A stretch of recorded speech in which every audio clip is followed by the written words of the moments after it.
नमस्कार, मैं जितेंद्र चतुर्वेदी। आपसे आग्रह रहेगा कि अगर मतांतर से नहीं जुड़े हैं तो जुड़िए, वीडियो को लाइक कीजिए और साझा करना मत भूलिए। अरविंद केजरीवाल का किला ताश के पत्ते की तरह ढह गया है। अब ये जो कहा जा रहा है, इसकी दो तीन वजह है। देखिए, पहला कारण आपको भी ध्यान होगा कि पीछे राघव चड्ढा ने एक प्रेस कॉन्फ्रेंस की थी और वो प्रेस कॉन्फ्रेंस दरअसल चंडीगढ़ में जो मेयर का चुनाव होना है उस बाबत होने की थी और कहा कि ये जो चुनाव है ये दरअसल लोकसभा से पहले सेमीफाइनल है और यहां जो है हम भाजपा को पटखनी देने जा रहे हैं और पटखनी देने वाला जो गठबंधन है वो इंडी गठबंधन है और आम आदमी पार्टी उसका घटक है। तो वो इस गुमान में थे कि अब यहां जो है मेयर के चुनाव में भाजपा को पटखनी दी जाएगी। ये कुछ वैसा ही है जैसे जब दिल्ली अध्यादेश आया था और वो कहा गया कि राज्यसभा में इसको गिरा दिया जाएगा और वो जो वहां गिरेगा वो दरअसल ये साफ कर देगा कि 2024 में भाजपा हारने वाली है। लेकिन राज्यसभा में क्या हुआ कि जिस तरह से पारित हुआ वो देखकर तो अरविंद केजरीवाल और पूरा विपक्ष भी सदमे में रह गया। तो वहां विपक्ष सेमीफाइनल हार गया। अब यहां जिस सेमीफाइनल की बात राघव चड्ढा कर रहे थे वो सेमीफाइनल खेला भी जाएगा कि नहीं, इसमें बड़ा संशय है। यानी कि ये दोनों लोग मिलकर उसमें रहेंगे, भाजपा से दो दो हाथ करेंगे मेयर के चुनाव में, या वहां खेत हो जाएंगे। अब यहीं से बात आगे बढ़ाते हैं कि जिस गठबंधन को आम आदमी पार्टी ये मानकर चल रही थी कि इस गठबंधन के सहारे वो तीर मारेंगे, दरअसल उस गठबंधन की जो पाए हैं वो हिलने लगे। पश्चिम बंगाल में एक पाया निकल गया, बिहार में तो पाया कि आप ये कहें कि पचखड़े उड़ गए।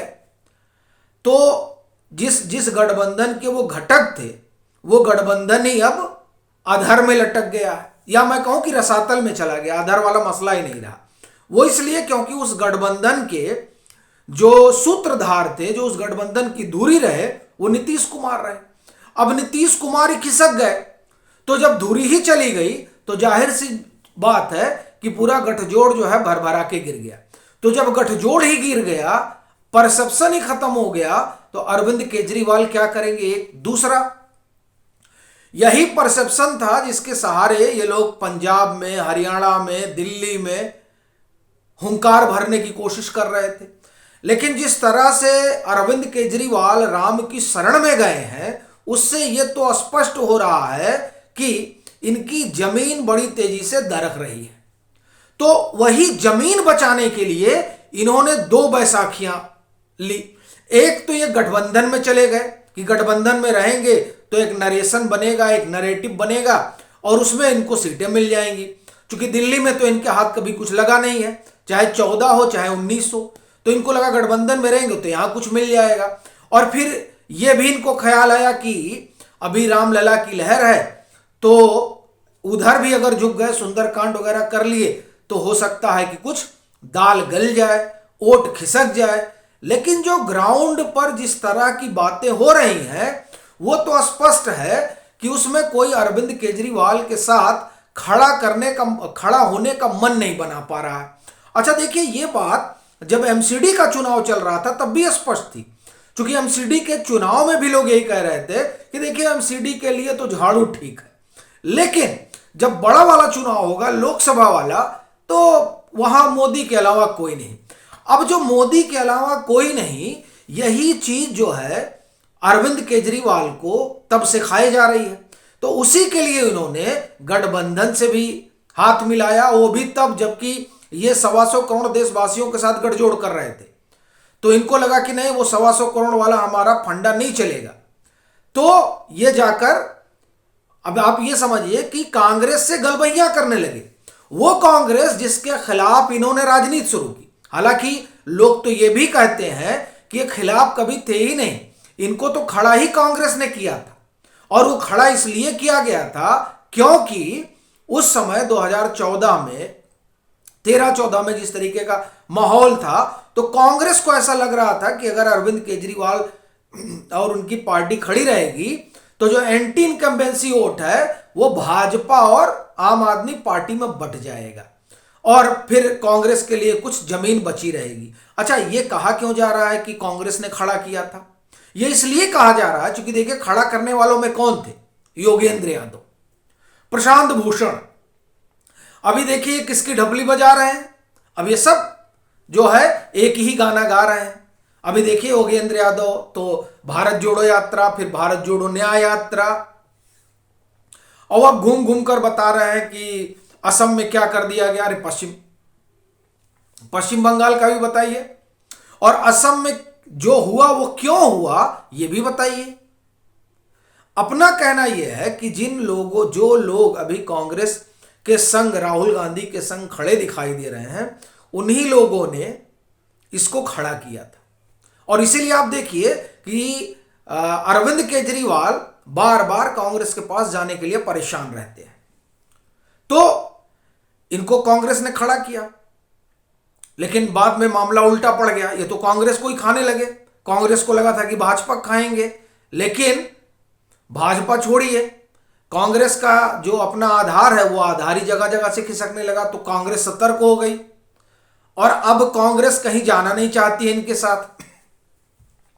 चर्चा यह है कि पंजाब में आम आदमी पार्टी से ज्यादा कांग्रेस के नेता चाहते हैं कि नहीं, गठबंधन होना ही नहीं चाहिए, क्योंकि वहां कांग्रेस को लगता है कि उसकी अभी जमीन है।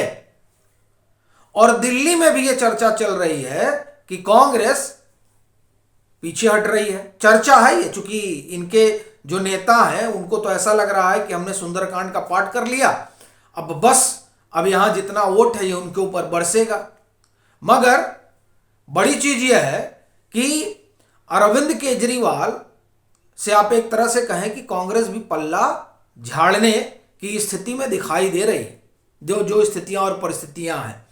क्योंकि देखिए, वो जिस गठबंधन में जुड़े थे वो गठबंधन तो दरक रहा है। अब एक तो इनको लगा कि साहब कांग्रेस के साथ चले जाएंगे तो कुछ मिल जाएगा, दूसरा इनको लगा कि अब राम राम करेंगे तो कुछ वोट मिल जाएगा। लेकिन ये दोनों ही चीजें जो है वो लगता है कि ये फार्मूला काम नहीं कर रहा है। अब फार्मूला काम नहीं कर रहा है, एक दूसरा आरोप इतने सारे हैं, और बड़ी चीज है कि उन आरोपों में खुद अरविंद केजरीवाल घिरे हैं। मनीष सिसोदिया के ऊपर जो आरोप लगे वो अलग मसला है, सत्येंद्र जैन के ऊपर जो आरोप लगे वो अलग मसला है, संजय सिंह तिहाड़ में है वो भी अलग मसला है। लेकिन दिल्ली के शराब घोटाले में संजय सिंह और मनीष सिसोदिया के अलावा जो एक नाम सबसे ज्यादा चर्चा में है वो है विजय नायर। और विजय नायर के लिए बाकायदे अरविंद केजरीवाल ने प्रेस कॉन्फ्रेंस की थी, और खुद संयोजक के तौर पर और मुख्यमंत्री के तौर पर इनकी भूमिका संदिग्ध है। और यह बात ईडी की चार्जशीट में आई है। भले ही ईडी ने इनको आरोपी नहीं बनाया है, लेकिन जो ईडी के आरोप पत्र है उसमें जो कहानी है उस कहानी में अरविंद केजरीवाल की एक भूमिका तो आती है, और यह भूमिका ही है जिसकी वजह से सुप्रीम कोर्ट में भी सवाल उठा था। कुल जमा कहानी यह है कि पहले तो ये गठबंधन की बैसाखी पर गए और इनको लगा कि कांग्रेस के सहारे बैतरणी पार करेंगे 2024 की। तो अब ये 2024 वाला मामला में जिस तरह के संकेत हैं वो बता रहे हैं कि वो गठबंधन की बैतरणी काम ना आने वाली। राम का सहारा लिए हैं और वहां भी जो है कुछ हो ऐसी संभावना नहीं है। तीसरा, ईमानदारी के परसेप्शन पर ही आए थे और अब भ्रष्टाचार के आरोपों में फंस गए हैं। तो जो न्यूट्रल लोग इनसे जुड़ा था, इसलिए कि ये बड़े ईमानदार हैं, तो वो भी जो है कन्नी काट रहा है भाई। और ये इसलिए भी कह रहा हूं क्योंकि आप देखिए कि जो पार्टी और जिस पार्टी के अगुआ धरना कुमार के नाम से जाने जाते थे, वहां इनकी पार्टी के 3-3 नेता तिहाड़ चले जाते हैं। अरविंद केजरीवाल के तिहाड़ जाने की नौबत आ चुकी है, लेकिन कोई सड़क पर नहीं उतर रहा है। ये अपने मन से कह रहे हैं कि हमने सर्वे किया और उसमें 92% लोग कह रहे हैं कि अरविंद केजरीवाल जेल से ही सरकार चलाए।